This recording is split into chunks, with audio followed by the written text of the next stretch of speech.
Awal tahun ini tampaknya menjadi bagian yang kurang menyenangkan bagi para pejabat.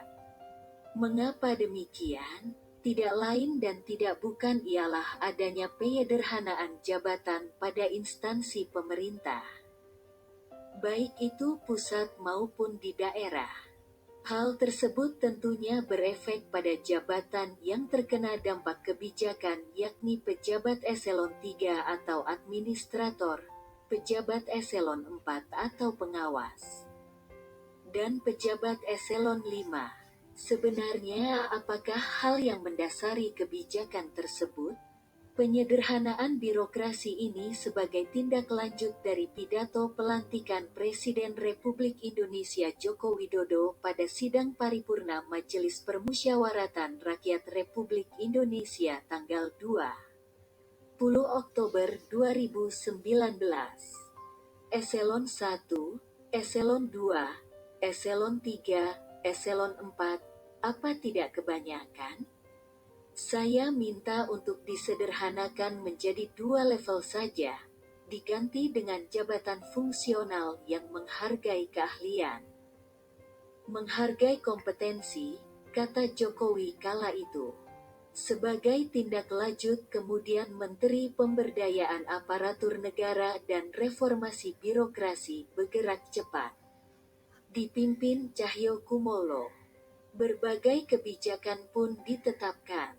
Awal mulanya hanya menyasar sektor kementerian dan lembaga di pemerintah pusat.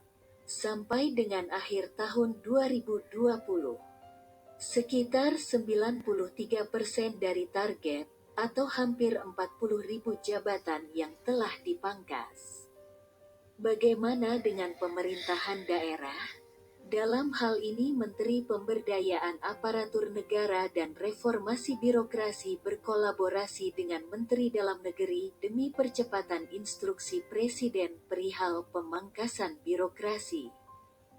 Meskipun sempat terkendala, seperti yang dijelaskan Cahyo pada awal tahun 2021, untuk yang di daerah diundur karena ada pilkada serentak.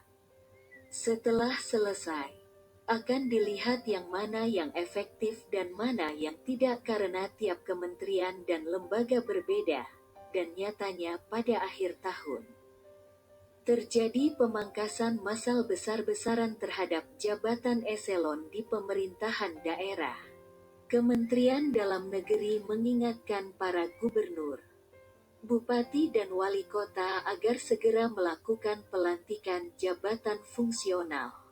Hal itu ditegaskan Direktur Jenderal Otonomi Daerah Kemendagri Akmal Malik. Bahkan pada beberapa instansi, pelantikan dilakukan sampai tengah malam menjelang awal tahun. Dan pada akhirnya, sejauh mana kebijakan ini berhasil memberikan solusi terhadap permasalahan birokrasi di Indonesia?